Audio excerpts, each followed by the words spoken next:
नमस्कार, आप देख रहे हैं आर्य न्यूज और मैं हूं आपके साथ पल्लवी सिंह। वक्त हो चला है देश और दुनिया की तमाम दिन भर की बड़ी खबरों पर एक नजर डालने का।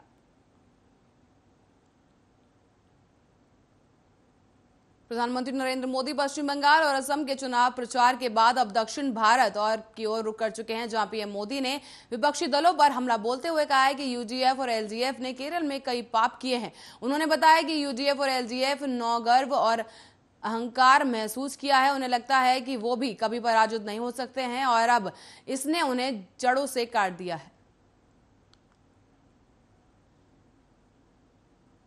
पश्चिम बंगाल चुनाव 2021 के दूसरे चरण में 1 अप्रैल को हुए नंदीग्राम में हुए वोटिंग के दौरान इस सीट से प्रत्याशी और टीएमसी प्रमुख ममता बनर्जी खुद एक बूथ पर डटी हुई थी। ममता ने आरोप लगाया है कि बाहर से सभी गुंडे बंदूक के साथ वहां पर जमा हो गए थे और वो सभी किसी और भाषा में बात कर रहे थे। बीजेपी के लोग गुंडे हैं।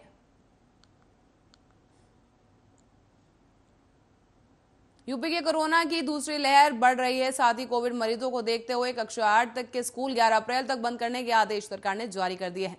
स्कूल शिक्षा महानिदेशक विजय किरण आनंद ने बताया है कि प्रदेश में बढ़ते कोरोना संक्रमण के मद्देनजर यह निर्णय लिया गया है।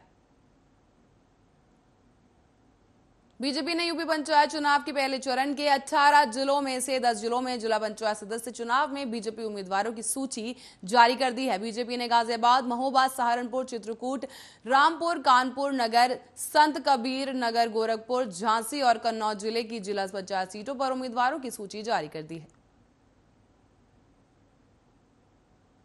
कांग्रेस महासचिव प्रियंका गांधी ने आज अपना असम दौरा रद्द कर दिया है। कोरोना संक्रमित के संक्रमण में आने की वजह से प्रियंका ने अपना दौरा रद्द किया है। खुद इसकी जानकारी प्रियंका गांधी ने ट्वीट के जरिए दी। साथ ही प्रियंका गांधी ने कहा कि वो खुद को भी क्वारंटाइन कर रही हैं। इसके साथ ही वो कोरोना संक्रमित के संपर्क में आ गई थी। एआईएमआईएम प्रमुख असाउद्दीन ओवैसी ने ममता को पलटवार किया है। बता दें, प्रमुख ने कहा है कि 30 अप्रैल 2002 को जब गुजरात चल रहा था तब दीदी भाजपा के साथ थी। क्या दीदी ने गुजरात के पीड़ितों को मुफ्त में या एक मंत्री पद के लिए बेच दिया है? हरिद्वार में चल रहे महाकुंभ में हुए एक कार्यक्रम में समाजसेवी नीतीश कुमार सिंह को प्रदेश मंत्री बनाया गया है। बता दें कि नीतीश कुमार सिंह गाजियाबाद के रहने वाले हैं और ये समाजसेवी के तौर पर कार्य करते थे और समाज और धर्म के प्रति निष्ठा और सेवाओं को देखते हुए हिंदू युवा वाहिनी के शीर्ष नेतृत्व में सहमति से इन्हें प्रदेश मंत्री बनाया गया है। राजस्थान के मुख्यमंत्री अशोक गहलोत ने राज्य में कोरोना वायरस संक्रमित मरीजों की बढ़ती संख्या को देखते हुए चिंता व्यक्त की है। उन्होंने ये भी कहा कोरोना वायरस की दूसरी लहर में आ रहे अधिकांश मरीज बिना लक्षणों वाले हैं।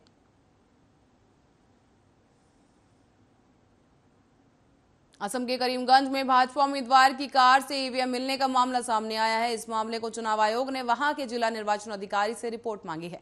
जिस गाड़ी में ईवीएम मिली थी वो कार पथरकांडी से बीजेपी उम्मीदवार कृष्णेंदु पाल की बताई जा रही है। वहीं भारतीय किसान यूनियन प्रवक्ता इन दिनों कृषि कानून के विरोध में देश भर में घूम घूम कर पंचायत और सभाओं को संबोधित कर रहे हैं। वहीं भाकियू युवा के राष्ट्रीय अध्यक्ष गौरव टिकैत के अनुसार रास्ते में उन्हें एक राजनीतिक दल के कार्यकर्ताओं ने काले झंडे दिखाकर विरोध जताया है। साथ ही उन पर पथराव भी किया गया, जिससे उनकी गाड़ी के शीशे टूट गए। महाराष्ट्र में कोरोना तेज रफ्तार से बढ़ रहा है। कोरोना के बेकाबू हालात को देखते हुए राज्य सरकार ने भी सख्ती बढ़ा दी है। वहीं मुख्यमंत्री उद्धव ठाकरे आज रात 8 बजे उन्होंने राज्य की जनता को संबोधित करते हुए बताया और ऐसा माना जा रहा है कि लॉकडाउन को लेकर सीएम ठाकरे बड़ा ऐलान कर सकते हैं। हालांकि महाराष्ट्र में सबसे ज्यादा प्रभावित जिले मुंबई, पुणे, ठाणे, नासिक और नागपुर हैं। राजस्थान के पाली जिले से एक भयानक सड़क हादसे की खबर सामने आई है और जिले के गुंडा एंदल थाना क्षेत्र में शुक्रवार सुबह चलती हुई कार पर मार्बल से भरा कंटेनर गिर गया है। इस दर्दनाक हादसे में कार में सवार दंपति सहित 4 व्यक्तियों की मौत हो गई। देश में कोरोना वायरस की दूसरी लहर जानलेवा साबित हो रही है। इसी के साथ ही दिल्ली सरकार ने आज इसे लेकर आपात बैठक बुलाई थी, जहां महाराष्ट्र में दोबारा से लॉकडाउन लगाने जैसे हालात पैदा हो चुके हैं। इसके अलावा कोरोना टीकाकरण अभियान की रफ्तार तेज कर दी गई है। देश में कोरोना वायरस की दूसरी लहर जानलेवा साबित हो रही, जिसको देखते हुए शुक्रवार को कोरोना से सर्वाधिक 81,000 से ज्यादा मामले सामने आए हैं, जिसमें से 469 मरीजों की मौत हो गई है। वहीं पुणे में 7 दिन तक बार बार होटल और रेस्टोरेंट एक बार फिर से बंद करने के आदेश दे दिए गए हैं। साथ ही छत्तीसगढ़ के दुर्ग में भी लॉकडाउन लग चुका है। जम्मू कश्मीर के पुलवामा में सुरक्षा बलों और आतंकियों के बीच मुठभेड़ हो गई, जिसकी वजह से सुबह सेना के 3 आतंकियों को ढेर कर दिया गया है। इसके साथ ही पहले उनके बीच काफी देर तक मुठभेड़ चली। मुठभेड़ पुलवामा के कागापोरा इलाके में की गई थी, जहां जानकारी के अनुसार सभी आतंकी स्थानीय थे और 3 मंजिला इमारत में छिपे हुए थे।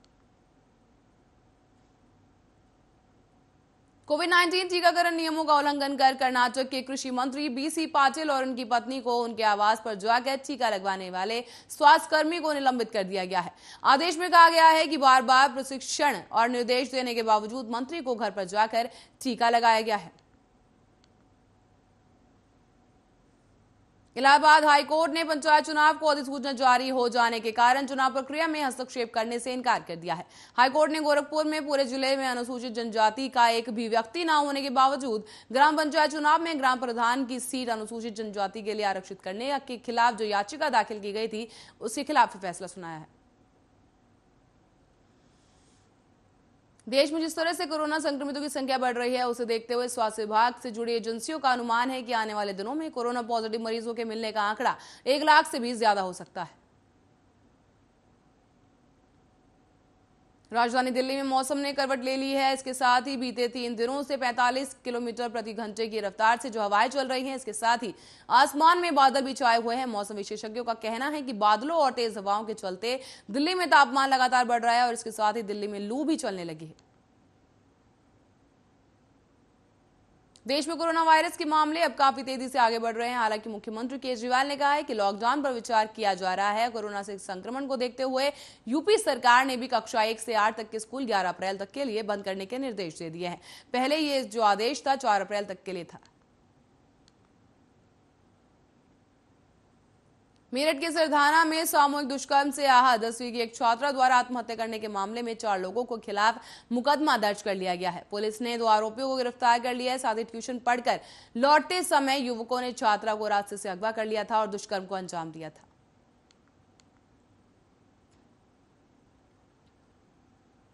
तेलंगाना के महबूबाबाद जिले का एक वीडियो सोशल मीडिया पर जमकर तेजी से वायरल हो रहा है, जिसमें 2 नाबालिग लड़कों के हाथ में बांधकर उन्हें गोबर खिलाने की कोशिश की जा रही है। अमेरिका के राष्ट्रपति जो बाइडेन ने एक बार फिर से पाकिस्तान को उसकी जगह दिखा दी है। बाइडेन प्रशासन ने पाकिस्तान को करारा झटका देते हुए साफ कर दिया है कि जलवायु परिवर्तन पर अमेरिकी राष्ट्रपति के विशेष दूत जॉन केरी भारत बांग्लादेश जाएंगे, लेकिन पाकिस्तान नहीं जाएंगे। एटीएम से पैसे निकालने के लिए अब डेबिट कार्ड की जरूरत नहीं होगी। यूपीआई ऐप के माध्यम से क्यूआर कोड स्कैन करने की वजह से भी आप एटीएम से पैसे निकाले जा सकेंगे। एटीएम निर्माता एनसीआर कॉर्पोरेशन ने कहा है कि उसे यूनिफाइड पेमेंट इंटरफेस प्लेटफॉर्म के आधार पर पहला इंटरपोल जो कार्डलेस कैश विड्रॉल समाधान लॉन्च किया गया है। ताइवान के पूर्वी तट के पास ट्रेन की अधिकांश रूप से पटरी से उतर जाने की वजह से कम 36 यात्रियों की मौत हो गई है और 72 लोग घायल हो गए हैं। जानकारी के मुताबिक ट्रेन में 350 यात्री सवार थे। तेलंगाना के बाद अब निजामाबाद जिले के एक गांव में शुक्रवार को बड़ा हादसा हो गया, जहां एक परिवार और धार्मिक आयोजन के दौरान गोदावरी नदी में नहाने गए 6 लोगों की डूबने से मौत हो गई है। वहीं पुलिस ने बताया है कि करीब 25 लोग जिले में पोचमपाड़ू में से एक पारिवारिक धार्मिक आयोजन के लिए एकत्रित हुए थे और ये सभी रिश्तेदार थे। आगरा में थाना लोहा मंडी क्षेत्र की युवती का आरोप है कि एक युवक ने 4 साल पहले दोस्ती की, इसके बाद प्यार का नाटक किया, उसका धर्म परिवर्तन करवाकर नाम बदल दिया और उसे शादी कर ली। बाद में उसका 2 बार धोखे से गर्भपात भी करा दिया गया और 4 महीने पहले दूसरी युवती से शादी कर ली गई और अब ससुराल उसे धमकी दे रहा है। 27 मार्च को कोरोना पॉजिटिव पाए जाने के बाद 6 दिन बाद भारत के महान क्रिकेटर सचिन तेंदुलकर को अस्पताल में भर्ती कर दिया गया था। तेंदुलकर ने ट्वीट करते हुए जानकारी दी है कि आपकी प्रार्थनाओं के लिए धन्यवाद करता हूं। चिकित्सकीय सलाह के तहत एहतियातन मुझे अस्पताल में भर्ती कराया गया है। मलाइका अरोड़ा खान ने कोरोना वैक्सीन की पहली डोज ले ली है और इस बात की जानकारी मलाइका ने खुद इंस्टाग्राम पर दी है। मलाइका यानी आज 2 अप्रैल की सुबह बता दें लीलावती अस्पताल पहुंची थी और वहां जाकर उन्होंने वैक्सीनेशन की प्रक्रिया पूरी कर ली। अनुपमा धारावाहिक की अभिनेत्री रूपाली गांगुली ने सोशल मीडिया पर यह जानकारी दी है कि उनका कोरोना वायरस का टेस्ट पॉजिटिव आया है, जिसके बाद रूपाली गांगुली क्वारंटाइन कर दी गई हैं। इसके साथ ही उन्होंने परिवार के टेस्ट की रिपोर्ट की प्रतीक्षा करने की बात भी कही। इसके अलावा उन्होंने बताया शो से जुड़े हुए सभी क्रू मेंबर्स भी अपना टेस्ट करवा रहे हैं।